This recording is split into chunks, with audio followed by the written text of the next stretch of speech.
from him in the concrete, which means that his flesh, real flesh, has to be available by which we receive life. His real blood has to be available to me by which I receive his divine life. So where is it? You see that? Because he said, I will give it to you. It's there. So where is it? So these are the words. Over the cup. Taking the cup, Jesus said, this cup is the new covenant in my blood.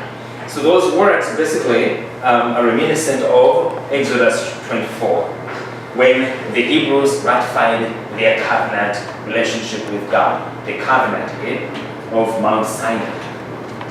It was ratified, and Moses basically uses those words as God said, this is the blood of the covenant.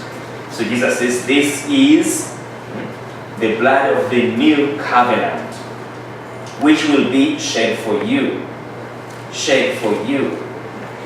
Matthew has, this is my blood of the covenant, which is poured out for many for the forgiveness of sins. So 2 points are to be observed in these passages, which bring out the nature of the Eucharist as sacrifice. Blood poured out. That is what his sacrifice is. Okay? When we talk about the immolation, that they bless you, the pouring out. The Aramaic words, blood poured out, connote sacrifice. So there is no confusion about what is meant there. When it talks about blood being poured out, it must be talking about a sacrifice. So the blood of the covenant, all the 4 accounts, we'll look at these accounts later on in detail. All the 4 accounts speak of Christ's blood as blood of the covenant. All 4, okay? They use that word covenant. Note the similarity between the words spoken by Jesus over the cup and the words spoken by Moses at Mount Sinai when the covenant between God and the people of Israel was being sealed. Okay? The blood, this is the blood of the covenant. So the language is very clear. There can't be any doubt about what Jesus means. So just as the Old Covenant was inaugurated by a sacrifice in which the blood of the victim was poured out over the altar and sprinkled over the people. Okay, that's why we looked at that chapter of 24, Exodus 24, because it basically brings out the symbolism of basically what Jesus Christ himself says when he institutes the Eucharist. So just as we saw there in Exodus 24, so the new covenant is sealed with a sacrifice of which Christ is the victim. So it is a real sacrifice. We will have the real Lamb of God, and we'll have the one who basically immolates or slays or whatever they are. So we have a priest offering, we have a lamb offered, and we have an altar in which the lamb is offered. It's real, it's concrete. So, the covenant is sealed with the sacrifice of which Jesus Christ is the victim, and his blood is the blood of the covenant. In this context, the eating of Christ's body and the drinking of his blood take on the character of a sacrificial covenant meal. By partaking of this meal, the disciples of Jesus enter into a new covenant relationship with him. So here we shouldn't forget when we looked at the different covenants. The purpose of covenant is to enter into a life relationship. It's about life when you enter into a covenant relationship. When God enters into covenant relationship with creation, when he created Adam and Eve, that covenant was meant that Adam and Eve receive life from God. It's a sharing of life. It's a share. It's not that you are there and I'm over here. You share. Basically, life comes together. In some ancient cultures, the way you enter into covenant is by cutting yourself, getting like maybe a coffee bean, and then smearing it with your blood, and then you give it to the other who has also cut like themselves, and then they have smeared a coffee bean with your blood. Then You give them the bean with your blood, and they put it at the cut, where they cut themselves. Meaning that blood is mixing. Okay? You mix blood. In other words, you are becoming brother and sister, because now you share the same blood by the covenant you have entered into. So covenant is the sharing of life. That's why when Adam and Eve basically violate the covenant of creation, what happens? They lose life. It's a loss of life when you violate covenant relationship. Okay? So they no longer receive the life that flows from their covenant relationship with God. Okay, that's what we call loss of sanctifying grace. So when I commit a mortal sin, that's what happens. I no longer receive life. I have violated covenant love. I need to do something to re-establish it. With that loss of covenant love, what happens? I lose friendship with God.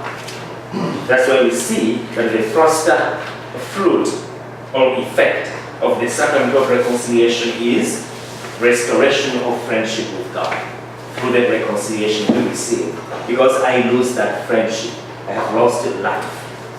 Okay. So that's how we should always look at covenant relationship. So when Jesus Christ establishes the new covenant, that's exactly what he means. So life must flow from him into us who enter into covenant love with him.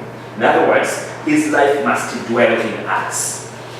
That's what we reflect at Mass when we mix water and wine.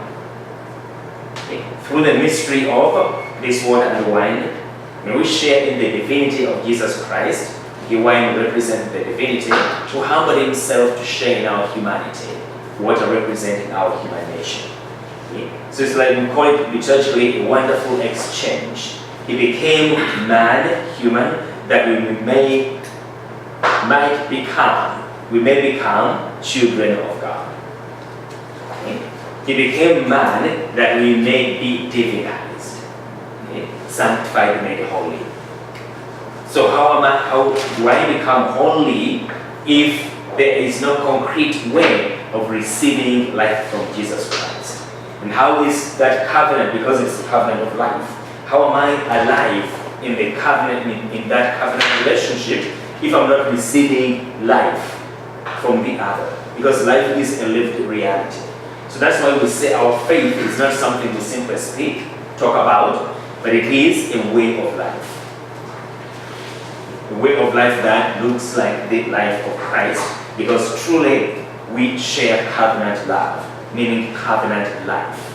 And so the life of Jesus must be reflected in us. So that's what we're looking at when we see these narratives of institution.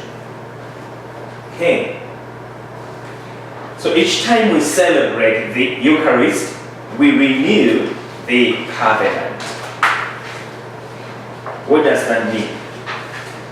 Every time we celebrate the Eucharist, we renew covenant. Here, covenant renewal means growing into the life of this covenant relationship. Okay? We must deepen this love. It's like in marriage. Marriage sometimes is very much misunderstood. When people enter into marriage, they say, oh, we love one another, and so on and so forth. What is supposed to happen when people enter into marriage? To grow together into covenant love. That's the purpose of marriage. To grow together. It's not that, well, we've been together for 20 years. No, really, there isn't much love between us. We know each other. We're always together. Meaning that the more time you spend with the other, the less you love because you get used to them. That's not the way covenant is. The more you spend time with the other, the more you get to know each other, and the more you grow in the understanding, in love, and the knowledge of the other. That's at least what it's supposed to be. So we celebrate the Eucharist often in order to do exactly that. To grow in covenant love with Christ, to grow in that life. Because if we are not constantly living it and drawing life from it, we're not going to grow. It's like a kid who doesn't eat. they don't grow. Okay? Or they are stunted. So our spiritual lives can be stunted as well because we are not renewing covenant love. So that's the purpose of celebrating the Eucharist. So each time we do it, we renew the covenant. We commit ourselves anew to live by the covenant. We ask for grace to fulfill our part of the covenant, meaning to remain faithful. And we ask God to fulfill his part of the covenant by protecting us and blessing us as his covenant people. So we ask God, why would we basically ask or remind God to fulfill his part? So basically we call that confessing God. Usually we will see when we look at Mass proper, the rite of Mass, you see basically we are recounting things to God. We tell him, for example, at consecration, while he was at supper, he took bread, broke it, gave it. All that we are basically, we call that a confession. We are confessing God. We are addressing God. But what God did that, so he knows what he did. Why am I telling him that? Mass is a recounting of salvation history. Okay? What we say right there, we recount salvation history to God. We are addressing God, telling him what he did. Okay? Are we reminding God because God is forgetful? So what are we doing? We are confessing our faith in what he did for us. That's why we call it confessing God. Okay? So that confession is a renewal of covenant, a readiness to live because we believe. So we are confessing God that we believe you did this. So we believe you are doing this.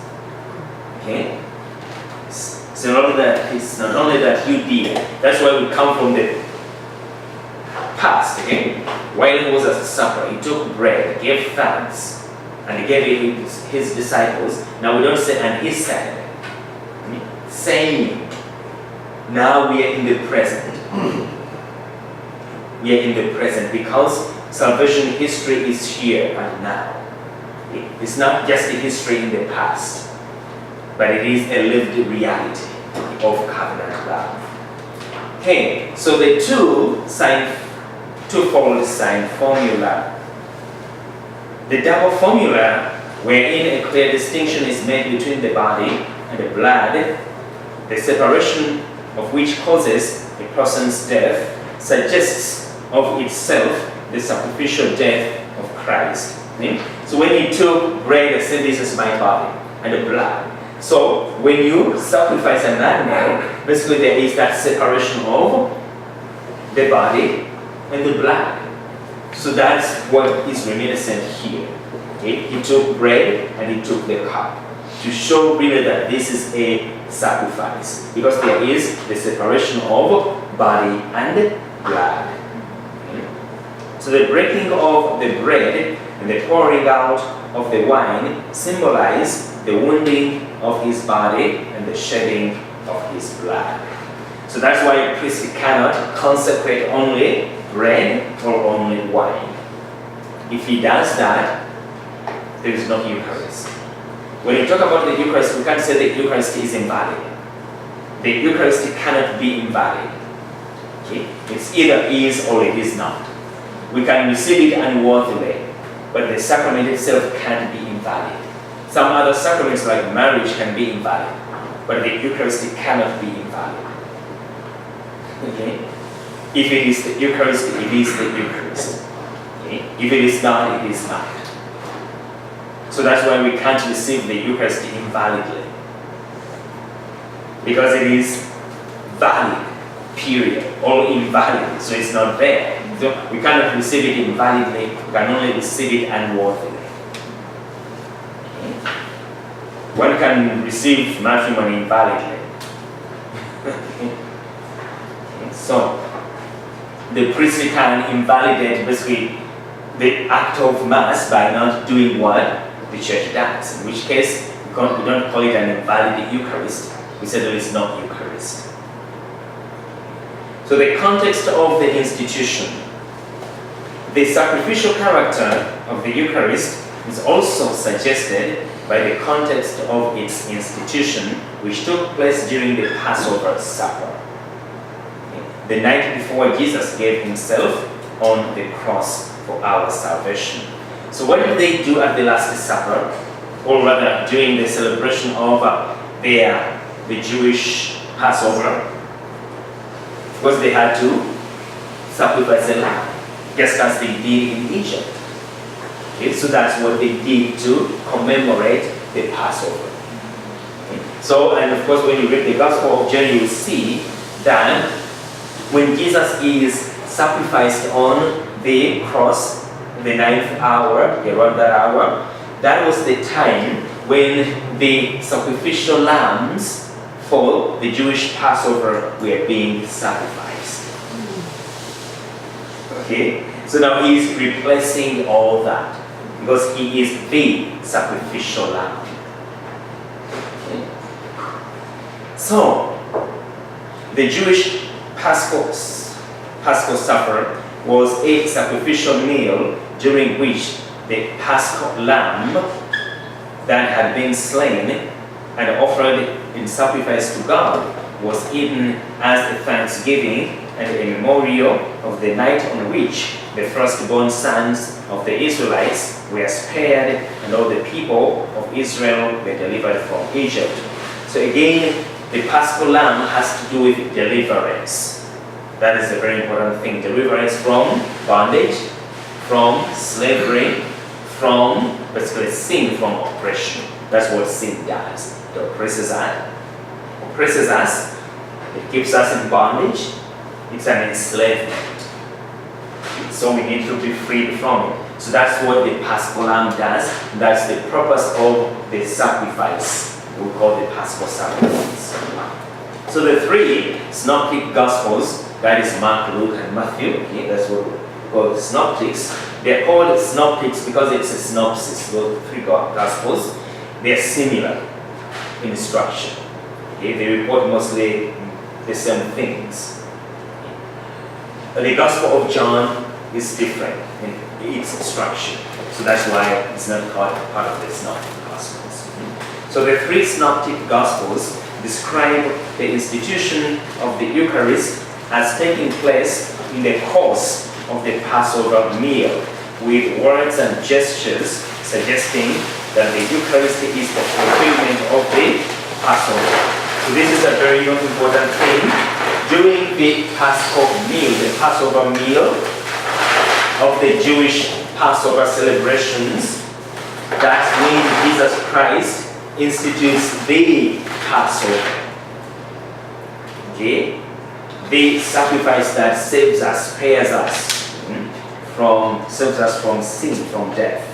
So Jesus announces that his body is given up and his blood is poured out for the salvation of humankind. That is the purpose of what he's doing. Salvation of humankind. So whatever he did is for us and for our salvation. So on the following day, that symbolic gift will be verified in a harsh way, in harsh reality, when he is sacrificed on the cross. So as the Passover supper was a sacrificial meal, so is the Eucharist, which is its fulfillment. So there is the Passion, but the Passion is intended to slay the Lamb, and the Lamb is to offer his body and the blood, which is the life of the world, for us to participate in. Okay? Hence, that sacrificial character has also the aspect of a shared meal. From of old, when people entered into covenant relationships, there had to be always a meal shared. Like, friendship, brotherhood, whatever it is, shared together in a meal. If there is no sharing of meals among humans, basically there is no sign of friendship. I love you so much, but I will invite you to eat. So when I'm eating, you must leave. But I love you so much. Yeah. It can't happen. So St. Paul reminds the Corinthians that Jesus himself is the Paschal Lamb. Okay, so Paul mentions that Jesus, our Passover Lamb, Christ, our Passover Lamb, has been sacrificed. So he is the Passover Lamb. So, clear out the old yeast, he tells them, of malice and wickedness, so that you may become a fresh batch of dough, inasmuch as you are unleavened. For our Paschal Lamb, Christ, has been sacrificed.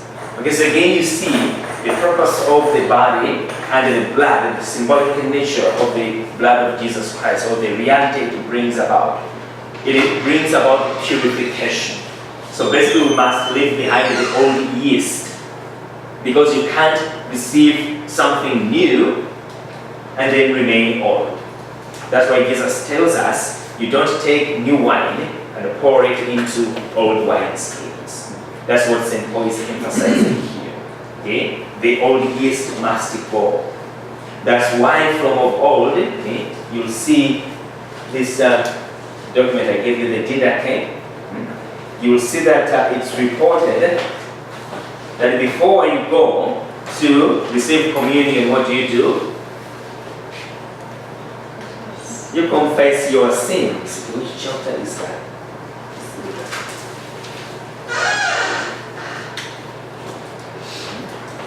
You confess your sins, okay? It's a very, this one it says, somebody covered it for us. It's Old English. Thou. Okay? So,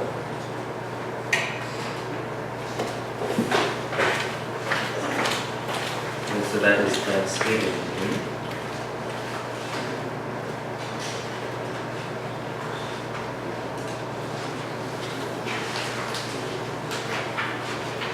So let's look at this chapter 8, okay? That's a little bit about that. So let not yourselves fast be with the hypocrites when you fast, okay? For they fast on the 2nd and the 5th day of the week, but you shall fast on the 4th day and the preparation day, the Friday. Neither pray as the hypocrites, but as the Lord commanded his disciples. So pray our Father, okay? And then they go into, as we pray the Our Father, we forgive us our sins as we sin against us. We forgive those who sin against us. And then they say, do this 3 times a day. Okay? The part on what you do after you go to the Eucharist, I think that part was not printed here.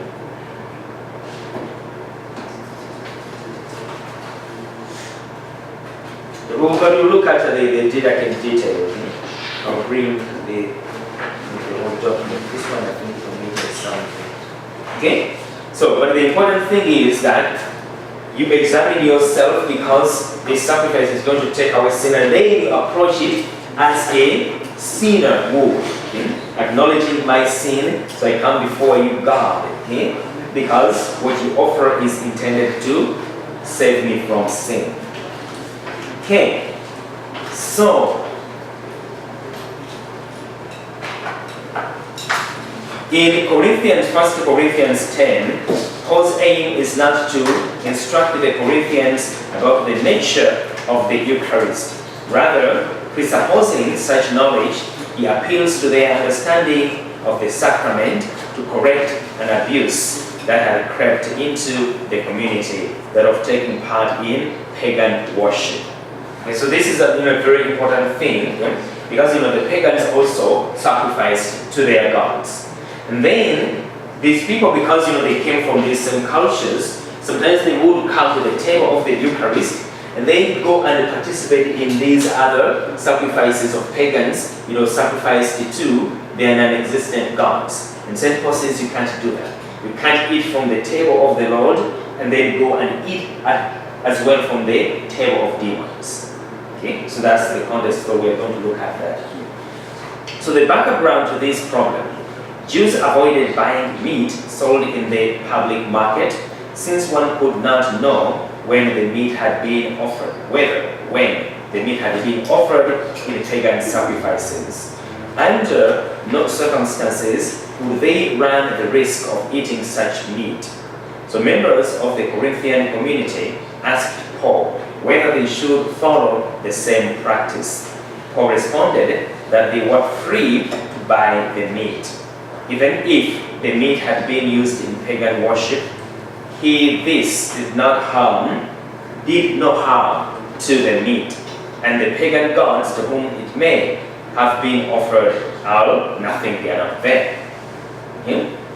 So the Christians of Corinth were delighted with this generous response, but some of them, as we always do, again, took liberty beyond the limits intended by Paul and accepted invitations to participate in sacrificial meals. So not only that you're buying meat in the market, okay?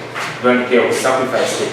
By the way, even today, I'm not so sure about Jews, but Muslims, they, at least technically, they would only eat meat killed by a Muslim. If a Muslim didn't kill the animal, a Muslim is not supposed to eat it. Because it is sacrificed by, according to their understanding, pagans. So that's the idea there. Okay?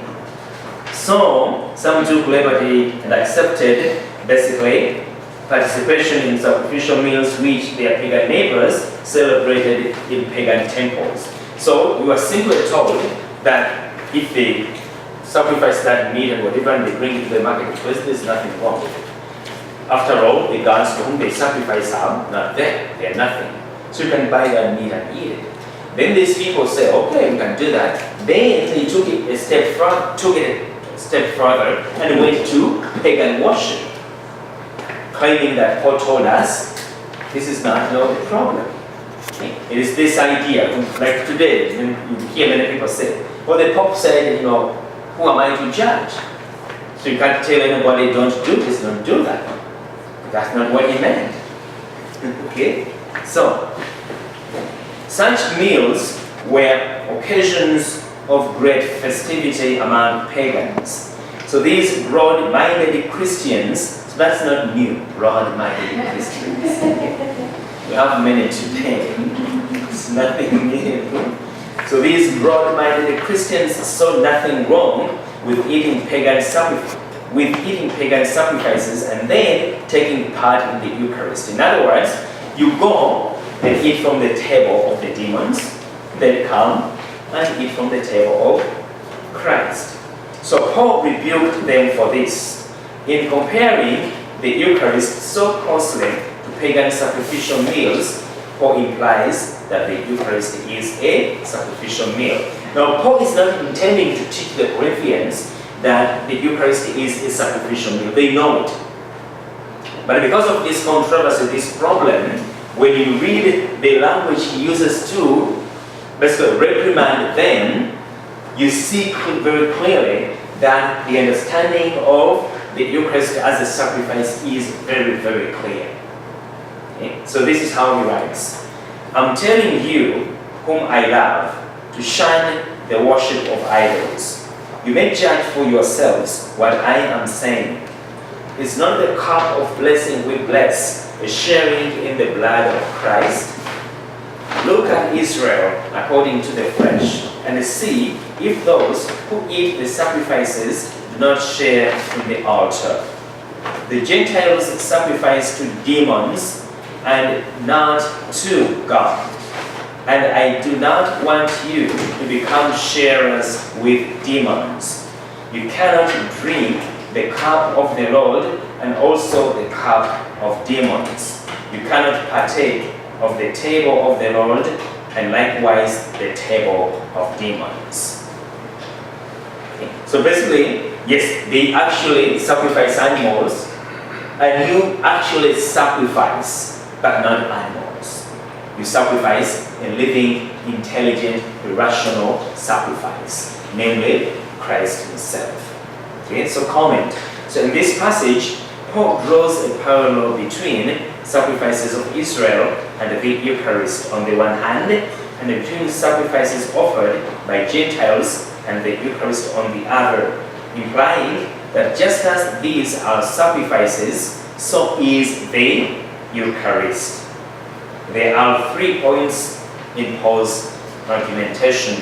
Number 1, partaking of the cup and the bread of the Eucharist is a sharing in the body and the blood of Christ. Okay, period. So biblical data, biblical information, okay, the scriptures are very clear. Not just John chapter 6, but how those to whom Jesus preached that sermon, John chapter 6, okay, understood it. And Paul is one of them. And this is how they understood it. Okay? It's a real sacrifice. It's a real partaking of the blood and the body of Jesus Christ. It's not a symbol. It's a reality of sacrifice.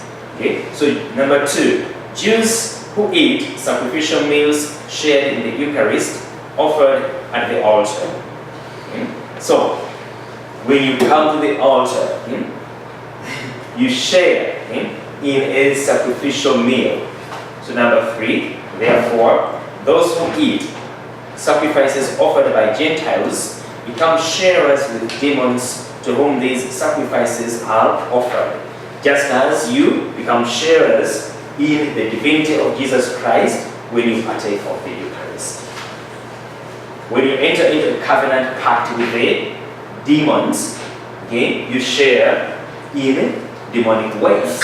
When you enter into covenant love with Christ, you share into his divine life. So the conclusion is that one cannot eat the sacrifices of demons and the sacrifice of Christ. One cannot have communion with demons and a communion with Christ. This point is very significant. Today, let's take the example of abortion. When a believer, this is what the context is, how we should live our faith, our confession. If one is a Catholic, you claim to believe in Jesus Christ, and you say that, but I support abortion. Okay? So, meaning that you are eating from the table of these demons, because that's what the devil does. He's a destroyer of life, okay? And you agree with him. So you are eating from that table. So if that is your attitude, eating from the table of demons, okay, basically accepting what is contrary to the truth that Christ proclaims, who is himself. Okay, so when I rejected truth, I'm not rejecting a concept out there. I'm rejecting a person. I'm rejecting Jesus Christ. And at the same time, I come and receive Jesus Christ. What did Judas do? He kissed him. And what was the response of Jesus? You betray me with a kiss. You pretend to be a friend, but you are a traitor. So that's what we do when we reject the truth that Christ taught us, okay? When we reject church teaching. When we reject church teaching and accept falsehood, we are eating from this table of demons. And so we have no business coming to the church and eating from the table of Christ. So because people say, well, I'm Catholic and I believe and I can receive the Eucharist, but I don't believe in ABCD. You are eating from the table of demons. Okay. Yes? He's a priest. Pardon? What if it's a Catholic priest? Yeah, he's eating from the table of demons. And the He table. announced he had voted for Hillary after that. Did he say why?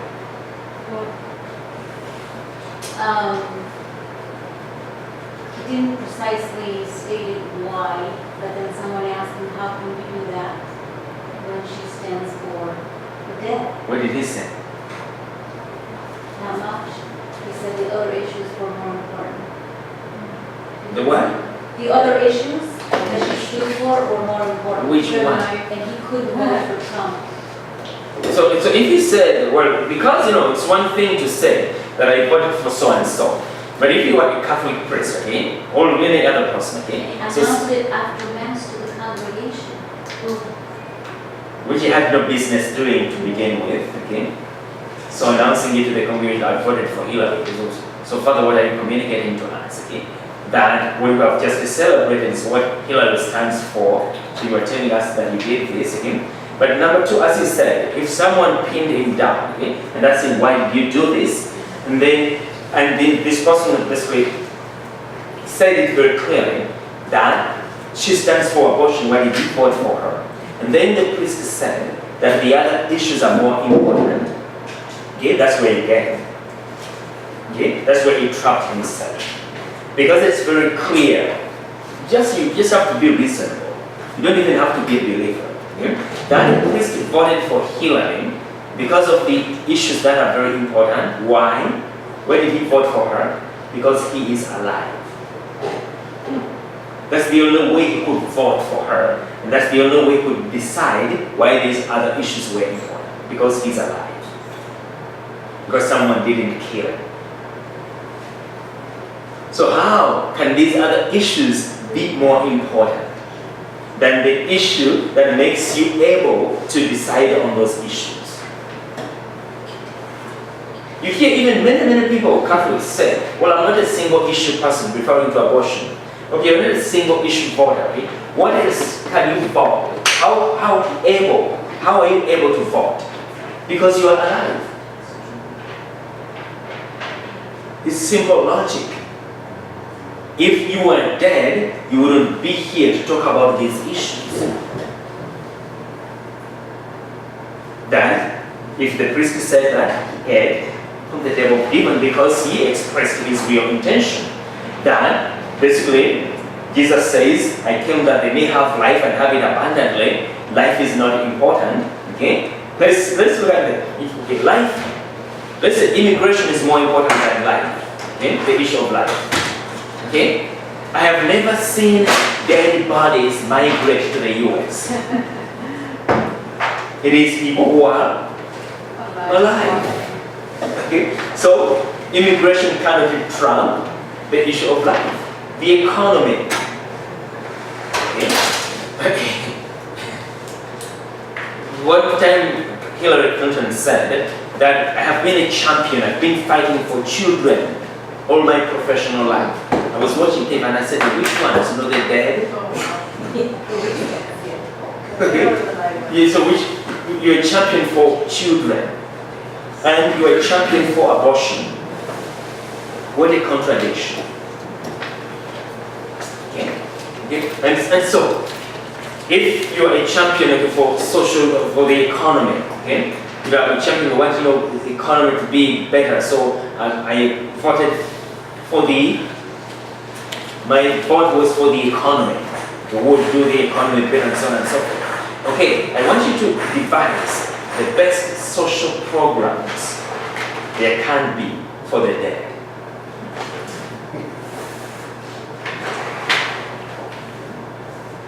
What good are good social programs if you're killing people? Who is going to enjoy it? Even the few selfish ones who say we need it for ourselves, or they are not enjoying it. Because they are constantly in basically interior turmoil over things.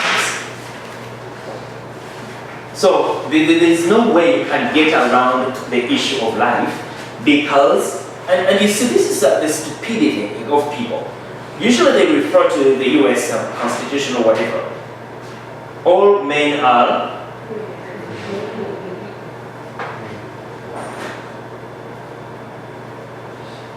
do they say that? Who said that? All men are created equal. What says that? Is it the US Constitution?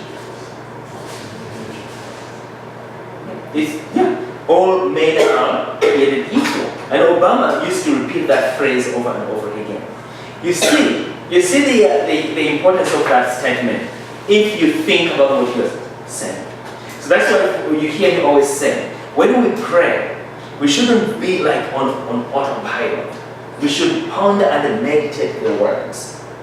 Because if you are an American, for any human being for that matter, let's talk about this land, America. If you are an American, you say that all men are created equal. That's our constitution. That's where we're based on.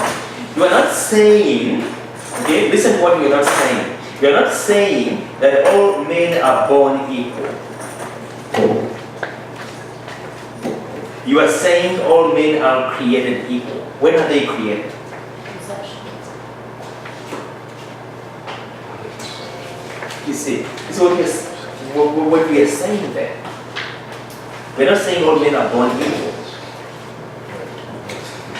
Unless someone will come up and basically change it, but we say created equal. Okay? So when you talk about creation, you are talking about the beginning of something. Okay? And so how can people who delight joy all men are created equal? Okay? And so they are created equal in terms of what? They're not created equal, when we talk about creation, they're not created equal in terms of race. They're not created equal in terms of social status. They're not created equal in terms of location. They are created equal as human beings. You see that? We're not talking about this distinction, we're talking about human beings when we talk about the act of creating. Okay. So one can be trapped into saying all men are created equal because of racial issues. Okay. That's not really the issue. Okay. Men are not created equal because of their race. They are created equal because they are human. That's the fundamental equality of human beings. Because they are human. And so when you address all these things, you have to go back there. So all these issues, again, make us decide where we belong, whether we're eating from the table of demons or the table of Christ. So St. Paul is saying it in the context of the Eucharist, per se, the sacrifice itself, but we must extend it to truth, because the Eucharist is the truth. When we say Amen, as we receive that word Amen, yes, I believe it's true. It is the body of Christ. It's the blood of Christ. It's the teaching of Christ. It's the teaching of the church. It's whatever Christ revealed. That's what we are saying Amen to. So it is sheer deception to say Amen when we are saying something else. Or when we are told we leave something else. Okay? So the concept of betrayal, now what we are saying here, it's not that we are not sinners as we approach the Eucharist. Otherwise, it wouldn't be sacrifice for our sins. But what we are saying is that I must accept that it is here to forgive my sins. So I'm not here to show how good I am by basically justifying my sins because I'm very intelligent. So what you may call a sin according to me is not a sin. And because I have redefined it or justified it, you have no business telling me that I can't receive the Eucharist. Because this is between me and my God, they would argue. Okay? This is between me, it's about my conscience. No, it's not about your conscience. If your conscience is erroneous, no one has a right to an erroneous conscience. Just as no one has a right to ignorance. I have a right to my ignorance. No, there is no such a right. Okay? So there is no right to error. So if people may be convinced that they are right, okay? But that doesn't mean they are right. Their consciences may be in error. So you cannot tell someone who has an erroneous conscience that we can't tell them otherwise because their conscience is the final court of appeal. If it is a well-formed conscience. The conscience cannot be the final court of appeal if it is erroneous. Why? Because no one has a right to error. Okay, so this idea, even people are in the wrong, if they're proceeding from their conscience, well, they're right. Even if they're objectively wrong. But they do it proceeding from their conscience, they are right. No, they are not right. But they're convinced. Pardon? They're convinced they're right. Yes, this is the argument I went to someone. They are convinced, sincere conviction. Okay? The word is even not just be convinced, but a sincere conviction.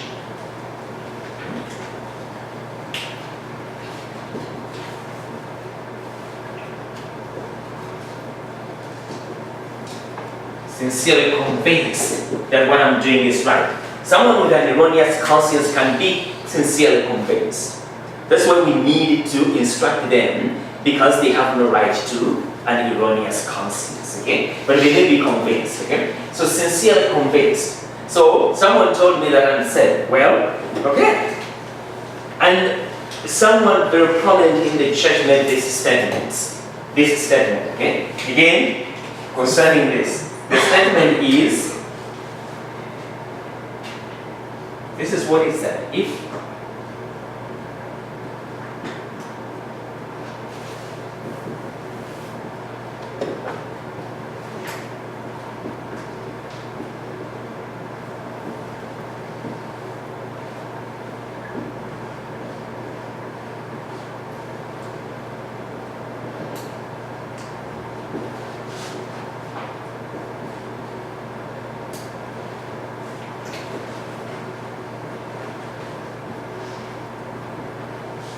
the church should be there to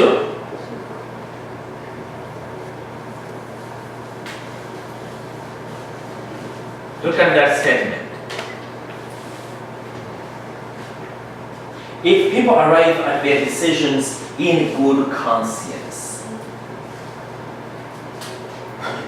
what is good conscience? It's truth. Who determines good conscience? Yourself. Okay? So, according to this is a cardinal in the church. Yes. So, if that is the case, okay, let's suppose that Hitler didn't die, kill himself, and you apprehend him, and you put him to trial. And Hitler says to you, I was sincerely convinced that Jews were a problem. Sincerely convinced. If I'm sincerely convinced, I determine what a good conscience is. You don't tell me what good conscience is. I determine it because this is between me and my God. You see the argument? It's a false argument. Okay? It's between me and my God, so I determine good conscience, sincerely convinced. So, what should the church do if that's the argument of Hitler? The church should be there to support Hitler. Because he arrived at his decision in good conscience. He was sincerely convinced that the Jews were a problem. Who would accept that? What about the Or how would we have anything called the rule of law? What is the function of the police? Well, if Maria, I hate you for some reason, or let's say we have a business together, okay? And we money comes in, and I take the money, and you get so mad at me, and you say this man shouldn't live, you kill me, and the police comes to you and says, okay, you killed someone. No, according to this, you would tell them that I was sincerely convinced that this man is a problem.